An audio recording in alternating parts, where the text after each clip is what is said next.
Hi, I'm Dr. Fahim. Today we're going to discuss the guideline for the research article. This is the Advanced Research Methodology lecture series.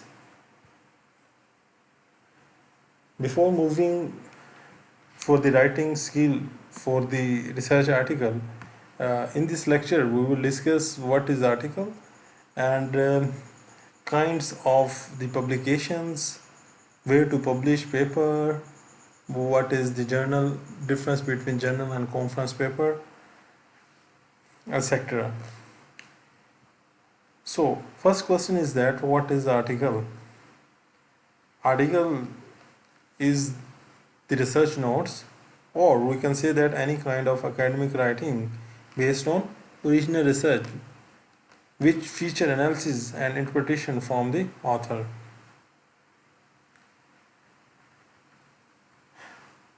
Article को हम in other word एक journal भी कह सकते हैं, paper भी कह सकते हैं, रिसर्च पेपर भी कह सकते हैं, ठीक है।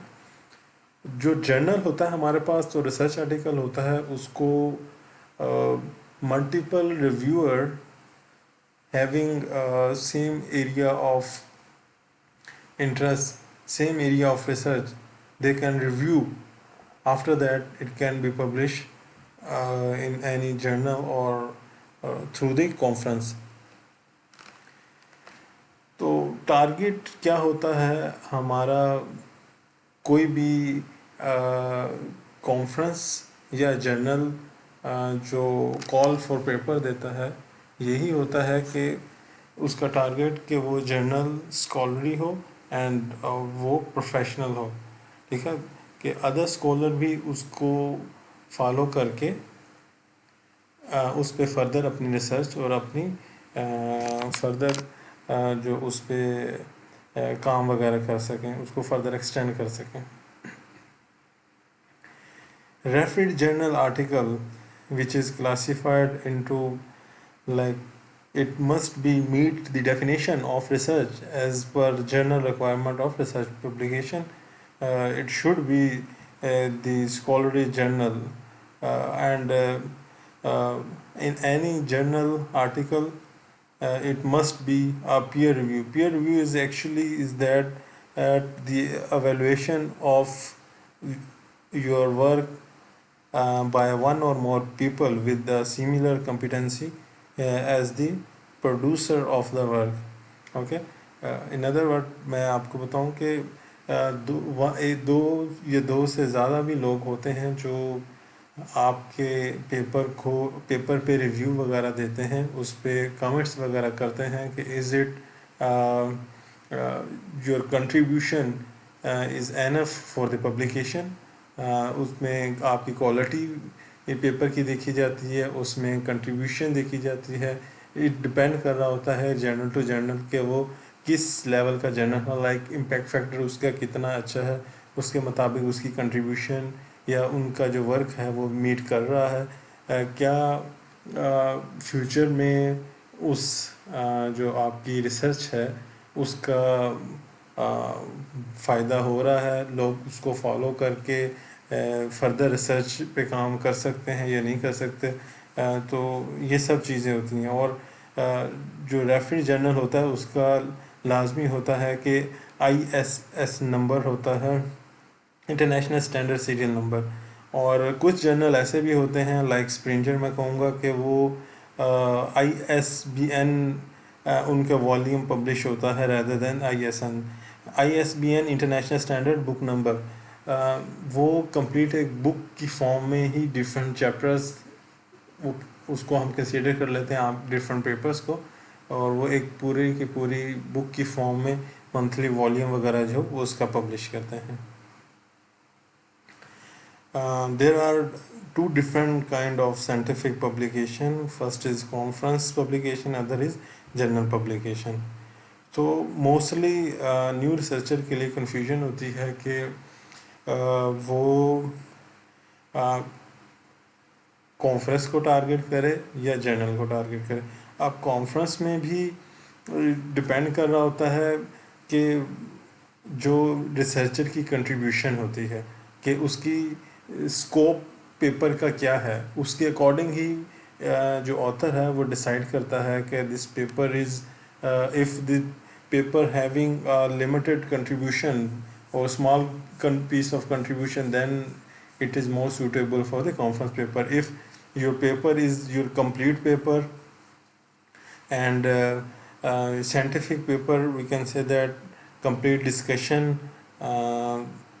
then the author can decide for he can submit it for the journal. तो कॉन्फ्रेंस में भी मैं आपको इधर बताता जाऊँ, भेजने के लिए आपने देखना होता है कि कॉन्फ्रेंस की प्रोसीडिंग कहाँ पब्लिश हो रही होती है, और इसी तरह जब जर्नल में पेपर पब्लिश के लिए भेजते हैं तो वहाँ भी हमें ये देखना ज़रूरी होता है कि is it impact factor, is it Scopus, ISI, or if ISI, then what is the impact factor of the journal, and it lie on Q1 to Q4, which category it lie on in this category. So where to publish your work?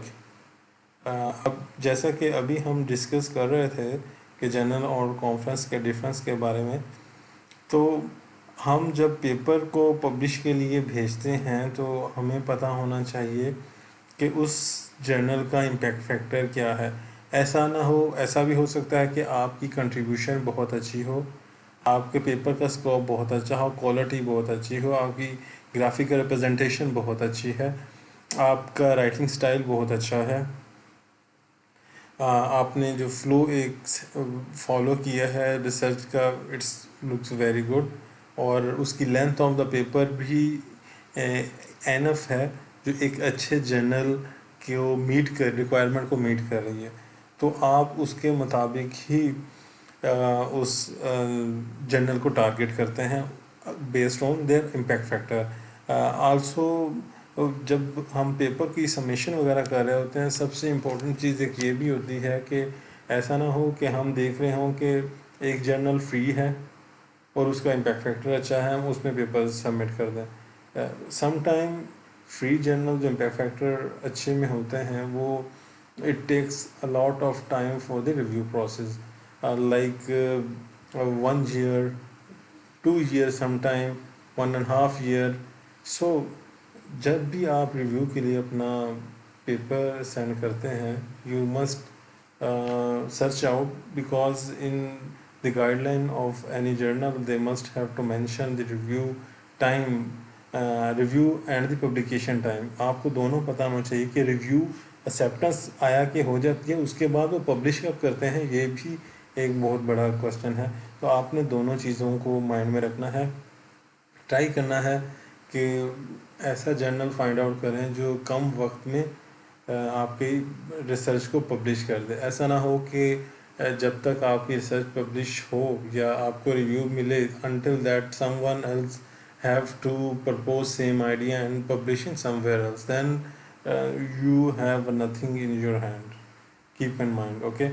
Also sometime ऐसा भी होता है कि अच्छे जो journal काफ़ी impact factor अच्छे वाले होते हैं, तो जब आप उसमें सबमिशन वगैरह करते हैं, उसका एक पब्लिकेशन साइकिल होता है। लाइक फर्स्ट आप रिव्यू के लिए सेंड किए, they will give you the review for that paper with the minor correction, maybe major correction, it's up to them, okay, up to the up to your paper, okay.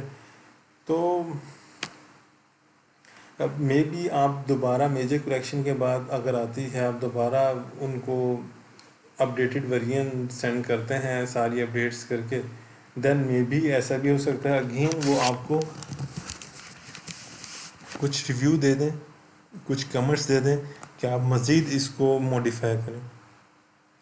ऐसा भी possible है worst case में कि आपका वो next time जब आए, editor कहे कि आप उनके मुताबिक जो अपडेशन वगैरह है वो नहीं कर पा रहे, that's why we will not entertain your paper, और योर पेपर इज़ नॉट मतलब इस काबिल नहीं है कि उनके जर्नल में पब्लिश हो सके। तो ये कुछ चीज़ें हैं, ये अपने माइंड में रखनी होती हैं जब भी आप जर्नल पेपर को सिलेक्ट करते हैं। सिमिलर चीज़ें हमें कॉन्फ्रेंस पेपर जब सेंड करते हैं उसमें सिलेक्शन के लिए भी हमें माइंड में रखने की ज़रूरत होती है। लाइक कि रैंकिंग ऑफ द कॉन्फ्रेंस क्या है, वो फर्स्ट टाइम तो नहीं है, उस कॉन्फ्रेंस की प्रोसीडिंग कहाँ पब्लिश हो रही है, that's much matter. Because sometime होता है कि बिल्कुल अगर वो एक आम सी कॉन्फ्रेंस है, वो बिल्कुल आम से कोई इंडेक्सिंग का पेपर हो, स्कोपस भी ना हो, आईएसआई भी ना हो, बिल्कुल जर्नल सा, मतलब उसमें पब्लिश हो जाए, तो आप कोशिश करें, अगर आपके पेपर की क्वालिटी कुछ बेहतर है, स्मॉल कंट्रीब्यूशन है, बट आपकी बाकी चीज़ें बहुत ज़बरदस्त हैं, तो आप अच्छी कॉन्फ्रेंस को टारगेट करें। कुछ कॉन्फ्रेंसेस ऐसी भी होती हैं जो पेपर्स को इम्पैक्ट फैक्टर में प्रोसीडिंग उसकी पब्लिश करते हैं। सम टाइम होता है वो डायरेक्टली पब्लिश कर देते हैं जर्नल में। दो चीज़ें होती हैं कॉन्फ्रेंस में, एक तो प्रोसीडिंग वो पब्लिश करते हैं, आपने जब भी कॉन्फ्रेंस में सबमिट करना है माइंड में होना चाहिए प्रोसीडिंग होगी तो आप वहाँ उसमें मेंशन होगा कि proceeding of the conference X Y Z, जो भी कॉन्फ्रेंस का नाम है। अगर वो डायरेक्टली जर्नल में पब्लिश कर देते हैं तो इट्स मीन दैट आपका डायरेक्टली उस जर्नल का नेम आपके पेपर पे मेंशन होगा, ठीक है। देन उस कॉन्फ्रेंस का नेम आपके उसके पेपर के साथ अटैच नहीं होगा। तो ये दोनों चीज़ें आपने उसमें माइंड में रखनी है। रिव्यू प्रोसेस जो होता है इसमें थोड़ा माइनर रिव्यू हमने पहले भी डिस्कस किया कि लिमिटेड कंट्रीब्यूशन जो होती है वो कॉन्फ्रेंस के लिए होती है, तो रिव्यू भी उसी के अकॉर्डिंग होता है, ठीक है जी। बट इसमें सम टाइम ये भी होता है कि रिव्यू टाइम कुछ लॉन्ग होता है। उसकी रीज़न ये है कि फॉर एग्ज़ाम्पल आपने अर्ली बिड के तौर पे पेपर अपना स्टार्ट में ही सबमिट कर दिया एंड डेट से पहले कॉन्फ्रेंस की। जब कॉन्फ्रेंस की लास्ट डेट होती है उनके पास अगर जो उनका माइंड में होता है, उन्होंने एक एस्टिमेट लगाया होता है कि इतने पेपर हमारी कॉन्फ्रेंस में सबमिटेड हो, अगर उतने नहीं होते तो वो कोशिश करते हैं कि वो डेट को एक्सटेंड कर दें 15 डेज़, फिर डेट एक्सटेंड कर दें 15 days, this is possible. Then जो एक्सेप्टेंस नोटिफिकेशन है वो भी उसी के अकॉर्डिंग लेट होता रहता है। सम टाइम ऐसा भी हो सकता है कि किसी और जेन्युइन रीज़न की वजह से वो आपके रिव्यू का प्रोसेस जो है मज़ीद उसका लेट करते हैं, ठीक है जी। अभी हम बात कर रहे थे कि हमारे पास जो जनरल पेपर होता है वो कुछ हमारे पास स्कोपस होते हैं नॉन आईएसआई जनरल, बट कुछ हमारे पास आईएसआई विद इम्पैक्ट फैक्टर होते हैं, ओके। इम्पैक्ट फैक्टर एक्चुअली है क्या? तो actually impact factor is a measure reflecting the average number of citation to article publish in scientific journal. इसमें हमारे पास जिसका जितना अच्छा इम्पैक्ट फैक्टर होगा हम कहेंगे कि वो ज़्यादा बेहतर है as compare to the lower impact factor paper से, ठीक हो गया। तो impact factor was devised by Eugene Garfield, the founder of institute of scientific information, ISI, okay. ISI में हमारे पास जो भी पेपर होते हैं हम वो थॉमस राउटर की वेबसाइट है वहाँ से जाके चेक कर लेते हैं कि इज़ इट आईएसआई और नॉट, और ISI impact factor paper, what is the impact factor of the paper. ऐसा भी होता है कि कुछ पेपर इम्पैक्ट आईएसआई होते हैं but having no impact factor, but मैं आपको सजेस्ट करूँगा आप कोशिश करें कि पेपर को थोड़ा सा इस काबिल बना लें कि वो इम्पैक्ट फैक्टर में ही पब्लिश हो। पब्लिकेशन रिक्वायरमेंट जो होती है मोस्ट ऑफ द टाइम आपकी एमफिल या एमएस डिग्री के लिए भी रिक्वायरमेंट है, आपकी मास्टर डिग्री के लिए रिक्वायरमेंट होती है। It's depend on university to university. Some university having no requirement for the publication, but nowadays most of the university must have a requirement for the at least one paper for the completion of MPhil degree. इसी तरह PhD के लिए भी university to university, country to country depend कर रहा होता है हमारे पास के पेपर पब्लिकेशन की रिक्वायरमेंट। तो मोस्टली ये लाजमी होता है पीएचडी में आपकी पब्लिकेशन की रिक्वायरमेंट। इंटरनेशनल अगर बात कर लें, अगर इंटरनेशनल भी कर लें तो लाजमी है एटलीस्ट वन पेपर की रिक्वायरमेंट लाजमी होती है, ठीक है। और उसमें आपका फुल टाइम रिसर्चर होना भी ज़रूरी है। फुल टाइम रिसर्चर क्या होता है? फुल टाइम ये है कि अगर आप अपनी रिसर्च के साथ साथ अनदर जॉब्स भी परफॉर्म कर रहे हैं, then you may suffer to complete your degree, okay, और complete your degree requirement like the publication etcetera. So आपको फुली डेडिकेटेड होके अपने काम के साथ सिंसियर होके देन ही you have to publish a good paper, क्योंकि आपके पेपर लिखते हुए भी हम नेक्स्ट अपनी वीडियोस में देखेंगे, उसमें कंप्लीट हम one by one her section की एक्सप्लेनेशन देखेंगे, उसको राइटिंग के लिए हमें कितनी एफर्ट की ज़रूरत होती है। ठीक है जी। Writing an article is a skill. Apart from its scientific content, it should be clear, well structured and readable. Okay? उस हम देखेंगे कि हम किस तरह से एक सेंटेंस को अगले सेंटेंस के साथ उसकी एक कनेक्शन बिल्डअप, एक लिंक बिल्डअप करेंगे। इसी तरह एक पैराग्राफ का दूसरे पैराग्राफ के साथ किस तरह लिंक डेवलप करेंगे। उसके बाद इसी तरह हम सेक्शंस का भी लिंक एक दूसरे से किस तरह क्रिएट करेंगे। We will see in the while when we writing the research paper, okay?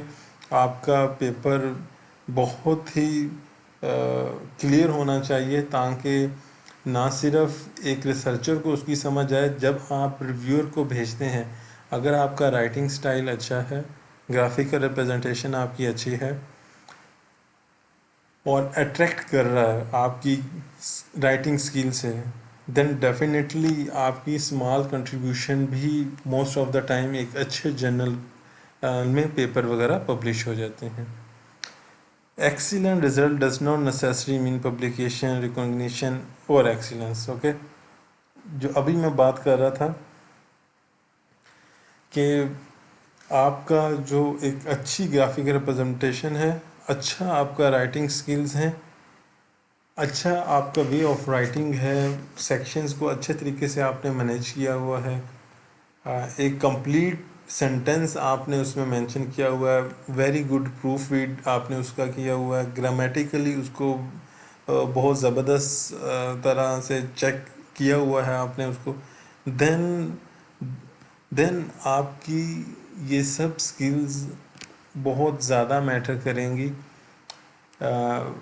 आपकी पेपर की एक्सेप्टेंस में, एज़ कम्पेयर टू अगर आपने भले सम केसेस में ऐसा भी होता है कि आपने बहुत अच्छा उसमें अपनी कंट्रीब्यूशन की होती है, बट आपका राइटिंग स्किल अच्छा नहीं होता, ग्रामेटिकली आप गुड आपने नहीं सही किया होता, प्रूफ रीड नहीं सही किया होता, आपकी फिगर रिप्रेजेंटेशन सही नहीं होती, क्वालिटी आपकी अच्छी नहीं होती फिगर्स की सम टाइम, तो इन सब वजह से भी आपका पेपर रिजेक्ट हो जाता है। तो ये सब चीज़ें बहुत मैटर करती हैं क्योंकि आपकी जो रिसर्च है वो अदर पीपल्स, जो आपके रिव्यूअर्स हैं उनको ही नहीं, अदर रिसर्चर्स को भी कन्विंस कर रही होती है कि yes this is the contribution, कि अब तक ये चीज़ नहीं हुई थी, आपके जो उसमें कंट्रीब्यूट किया, आपने किसी मॉडल में उसमें कोई चेंजेस की, कोई आपने पैरामीटर्स ऐड किए, बाय दिस पैरामीटर